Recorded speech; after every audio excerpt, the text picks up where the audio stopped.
ये मूवी एक ऐसी क्वीन के बारे में है जिसके लिए अपनी खूबसूरती से बढ़कर कुछ भी नहीं है। वो अपने आप को मज़ीद खूबसूरत बनाने के लिए बर्ड्स के पॉप का मसाज तक करवाती थी। और एक वक्त तो ऐसा आया जब वो अपनी ही बेटी की खूबसूरती से जेलिस होने लगी, क्योंकि शहजादी ये सब किए बगैर ही उससे कई गुना ज़्यादा खूबसूरत थी और उसने तो हर हदें ही पार कर दी थी। लेकिन आखिर ऐसा क्यों? आइए जानते हैं आज की इस मूवी में। तो मूवी की शुरुआत एक किंगडम को दिखाने से होती है जहाँ के लोग बहुत ही खुश रहते थे। उनका किंगडम बहुत ही पीसफुल था। वो लोग अपने किंग से बहुत ही खुश थे। एक दिन क्वीन की एक बेटी पैदा होती है जिसका नाम उन्होंने स्नो वाइट रखा था, क्योंकि वो स्नो की तरह सफ़ेद और खूबसूरत थी।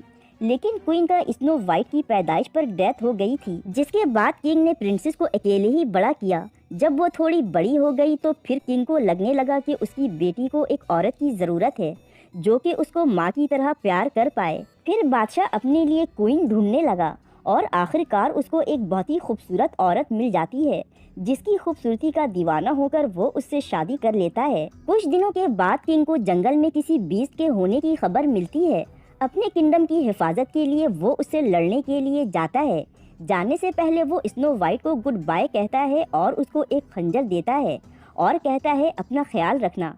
वो शहजादी को क्वीन के हवाले करके चला जाता है। लेकिन बदकिस्मती से किंग कभी दोबारा लौटकर वापस नहीं आया, जिसके बाद क्वीन को ही किंगडम संभालना था। अब 10 साल गुजर जाते हैं। स्नो वाइट भी 17 साल की हो चुकी थी और वो बहुत ही खूबसूरत भी हो गई थी।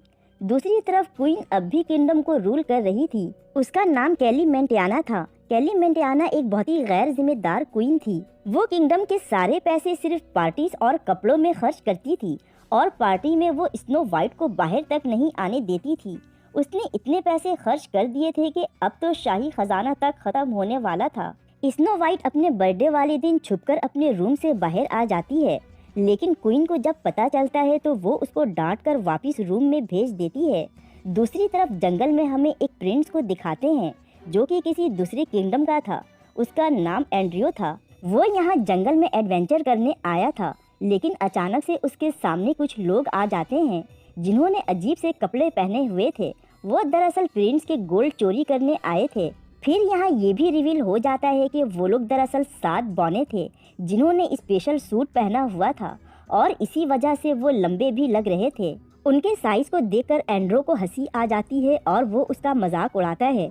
फिर बौने उसको सजा देने के लिए एंड्रो और उसके दोस्त को कपड़े उतारकर दरख्त पर उल्टा लटका देते हैं। दूसरी तरफ सारे सर्वेंट स्नो वाइट को एक छोटे केक से बर्थडे विश कर रहे थे। वो सब स्नो वाइट की दोस्त थी। उनमें से एक सर्वेंट जिसका नाम मार्गरेट था, वो स्नो वाइट को एक छुरी देती है जो कि उसके फादर की थी और उसको वहाँ से भाग जाने को कहती है। स्नो वाइट बहुत ज़्यादा सोचने के बाद वहाँ से भागने का फैसला करती है और क्योंकि गार्ड्स भी बहुत अच्छे थे वो भी भागने में उसकी मदद करते हैं। कैली मेंटियाना अपने रूम में एक मैजिकल मिरर की मदद से मिरर हाउस में जाती है जहाँ उसका रिफ्लेक्शन एक क्वीनी थी जो उसको बताती है कि अब तुम बूढ़ी हो रही हो और चाहकर भी तुम ज्यादा दिनों तक नहीं छुपा सकती अपने बुढ़ापे को। दूसरी तरफ प्रिंसेस स्नो वाइट को दिखाते हैं जो रास्ते में जाते हुए उसको एंड्रो वाइट और उसका एक साथी चार्ज मिलते हैं जिनकी रस्सी को काट कर वो उनको आज़ाद कर देती है।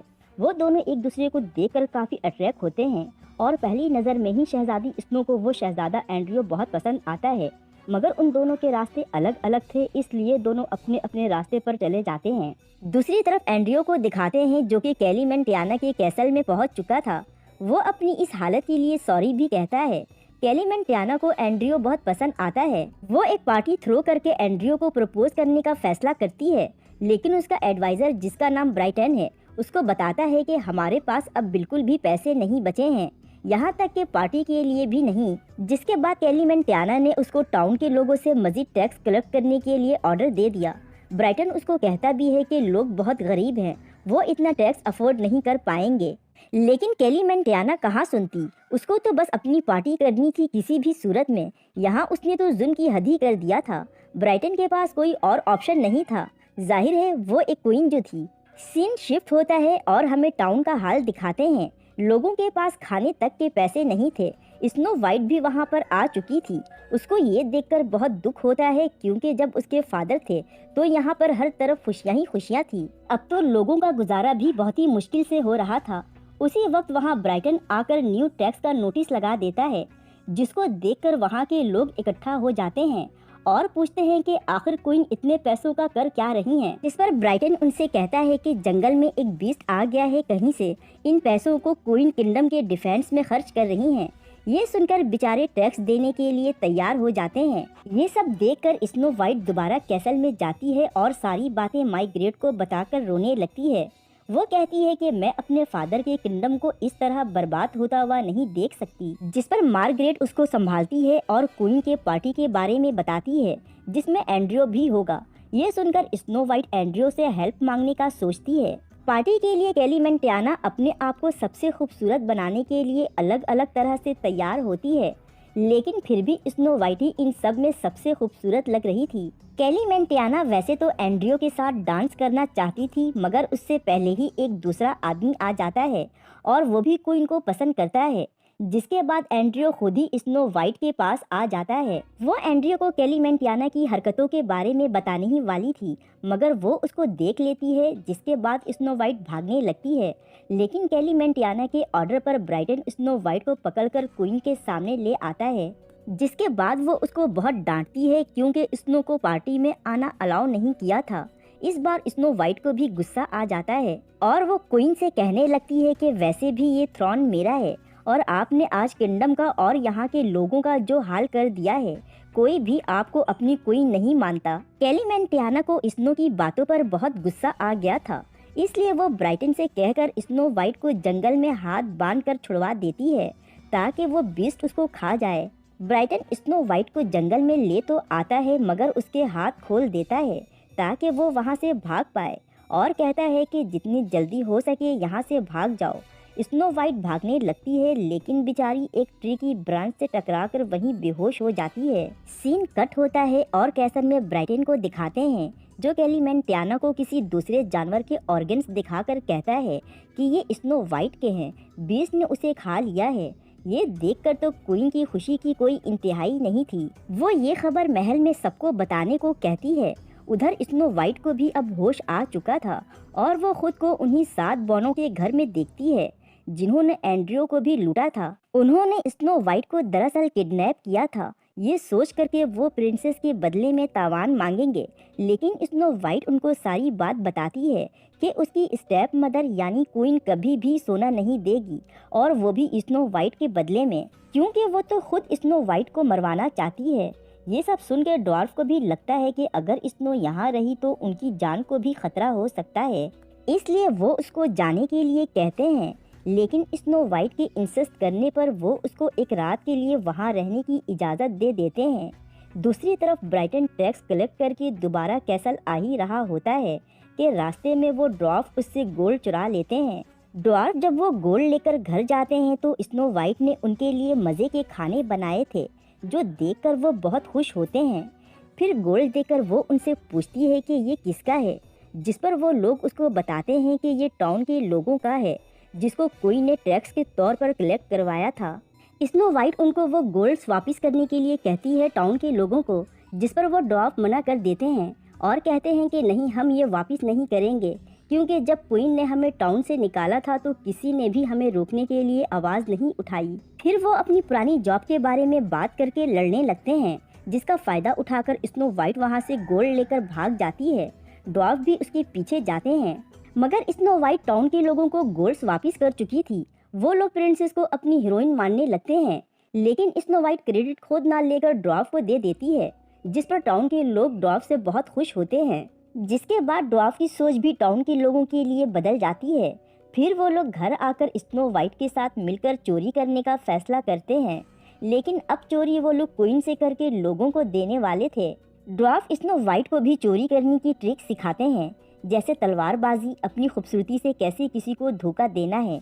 इस तरह से कुछ दिनों के बाद स्नो वाइट पूरी तरह से तैयार थी। उधर जब चोरी के बारे में एंड्रियो को पता चलता है तो वो गुस्से में उन चोरों को पकड़ने निकल जाता है और वहाँ उसका सामना स्नो वाइट से हो जाता है। दोनों को एक दूसरे की शक्ल देखकर याद आ जाता है कि वो एक दूसरे से पहले भी बहुत बार मिल चुके हैं, लेकिन स्नो वाइट को लग रहा था कि एंड्रियो भी अब क्वीन का साथ दे रहा है और एंड्रियो को लग रहा था कि स्नो भी एक चोर है। इसी गलत फहमी में दोनों की लड़ाई हो जाती है। लेकिन स्नो वाइट बहुत चालाकी से ट्रिक करके एंड्रियो के घोड़े से ही उसको लात लगवा देती है और फिर एक पंच मारकर उसको बेहोश कर देती है। होश आने पर एंड्रियो विदाउट शर्ट कैसल जाता है और कैलीमेंटियाना को सब बता देता है, जिस पर उसको बहुत ज़्यादा गुस्सा आता है। वो उसको ये भी बता देता है कि स्नो वाइट जिंदा है, जिसके बाद वो अपने मैजिकल मिरर में अपने रिफ्लेक्शन से मिलने जाती है और उससे स्नो वाइट को मारने, ब्राइटन को सजा देने और एंड्रियो के लिए एक लव पोर्शन मांगती है। यहाँ पर हमें ये पता चलता है कि उसने स्नो वाइट के फादर को भी इसी तरह लव पोर्शन पिलाकर शादी की थी, जिसके बाद ब्राइटन एक कॉकरोच में बदल जाता है। कैलीमेंटियाना को वो रिफ्लेक्शन एक पोर्शन देती है और ये भी बताती है कि दरअसल एंड्रियो स्नो वाइट को पसंद करता है। खैर वो पोर्शन एक ड्रिंक में मिलाकर एंड्रियो को भी पिला देती है, जिसके बाद एंड्रियो डॉग टाइप्स बिहेव करने लगता है। फिर जब वो पोर्शन की बोतल पर देखती है तो उसको पता चलता है कि वो दरअसल डॉग लव पोर्शन था। खैर उसका काम तो हो गया था। फिर ड्रॉफ के घर का सीन दिखाते हैं जहाँ सब स्नो वाइट के साथ बैठे थे और बातें कर रहे थे। तभी एक ड्रॉफ आकर उन्हें कैलीमेंटियाना की एंड्रियो के साथ शादी की खबर देता है, जो सुनकर स्नो वाइट घर से बाहर जाकर रोने लगती है। क्वीन की रिफ्लेक्शन ने भी अपनी पपेट्स को स्नो वाइट को मारने के लिए भेज दिया था, जो कि वहां आकर ड्रॉफ का घर भी तोड़ने लगते हैं और यहाँ तक कि उन्होंने ड्रॉफ्स पर भी हमला कर दिया था। ये देखकर स्नो वाइट भी वहां आ जाती है और पपेट्स को जिन रस्सियों की मदद से वो रिफ्लेक्शन कंट्रोल कर रही थी उनको एक एक करके काट देती है, जिसके बाद वो एक लेटर लिखकर ड्रॉफ के घर रख देती है, जिस पर उसने लिखा था कि मैं आप लोगों की जान अपनी वजह से मजीद खतरे में नहीं डाल सकती, इसलिए मैं यहाँ से जा रही हूँ। फिर वो ड्रॉफ वो लेटर पढ़ने के बाद स्नो वाइट को ढूंढने बाहर आते हैं तो सामने ही स्नो वाइट खड़ी थी। वो उसको समझाते हैं और कहते हैं कि आज कैलीमेंटियाना की शादी है, हम उसकी शादी खराब कर देंगे। स्नो वाइट भी इसके लिए तैयार हो जाती है। ड्वार्फ तमाम गार्ड्स को डिस्ट्रैक्ट करके बेहोश कर देते हैं और सारे गैस से कपड़े और ज्वेलरी चुरा लेते हैं और जाते जाते एंड्रियो को भी अपने साथ ले जाते हैं। जब कैलीमेंटियाना कैसल पहुंचती है तो वहां कोई नहीं था। वहां पर मौजूद लोग उसे बहुत बुरा भला कहते हैं क्योंकि वो क्वीन होने की कोई भी रिस्पॉन्सिबिलिटी पूरी नहीं कर रही थी। सीन कट होता है और दिखाते हैं कि वो लोग एंड्रियो पर से जादू तोड़ने के लिए अलग अलग तरीकों से उसको होश में लाने की कोशिश करते हैं, मगर कुछ नहीं होता, कोई फर्क नहीं पड़ता। तब एक ड्वार्फ उनको आइडिया देता है कि शायद किस करने से जादू का असर खत्म हो जाए। स्नो वाइट भी इसके लिए तैयार हो जाती है और एंड्रियो को किस करती है, जिससे स्पेल टूट जाता है और वो होश में आ जाता है। वो ड्वार्फ्स को थैंक्स कर ही रहा होता है कि उन्हें बीट्स की आवाज़ आती है। स्नो वाइट उनसे कहती है कि ये मेरे लिए आया है तो मैं ही उससे मुकाबला करूंगी। ये कहकर वो दरवाज़ा बंद करके बाहर आ जाती है, जहाँ कैलीमेंटियाना भी आ जाती है। वो स्नो वाइट को बताती है कि बीस्ट को मैं ही कंट्रोल करती हूँ और फिर वो उस बीस्ट को स्नो वाइट को मारने के लिए पीछे लगा देती है। स्नो वाइट वहाँ से भागने लगती है और भागते भागते एंड्रियो से टकरा जाती है, जो कि उसकी मदद करने के लिए आया था। वहाँ ड्वार्फ भी स्नो वाइट की मदद करते हैं, मगर वो बीस्ट उन सबको उठाकर फेंक देता है। एंड्रियो को भी अपनी टेल से पकड़ लेता है और स्नो के बिल्कुल सामने आ जाता है। तभी स्नो उसके गले में बिल्कुल वैसा ही नेकलेस देखती है जैसा कैलीमेंटियाना के गले में दिखता है। वो ये सोचकर उसको काट देती है कि शायद ये बीस्ट कैलीमेंटियाना के कंट्रोल में है, जिसके बाद क्वीन को ऐसा फील होता है कि वो बूढ़ी हो गई है और यहाँ पर रिवील होता है कि ये स्नो के फादर यानी किंग हैं। सब लोग ये देखकर बहुत हैरान होते हैं। वहीं पर एंड्रियो स्नो वाइट से शादी करने के लिए किंग से उसका हाथ मांगता है और फिर किंग उन दोनों की शादी करवा देता है। उनके किंगडम में फिर से पहले की तरह खुशियां थीं, लेकिन शादी में एक बूढ़ी औरत आकर स्नो वाइट को खाने के लिए एक पॉइजनस एप्पल देती है, जिसको वो खाने ही वाली थी, मगर उस बूढ़ी औरत की शक्ल देखकर वो समझ जाती है कि ये कैलीमेंटियाना है। फिर स्नो एप्पल का एक पीस काट कर उसको ही खिला देती है, जिसको खाने से वो वहीं मर जाती है। उसका मैजिक भी खत्म हो जाता है, मिरर हाउस और साथ ही साथ मिरर भी टूट जाता है। इसी के साथ ये मूवी यहीं खत्म हो जाती है। Thanks for watching.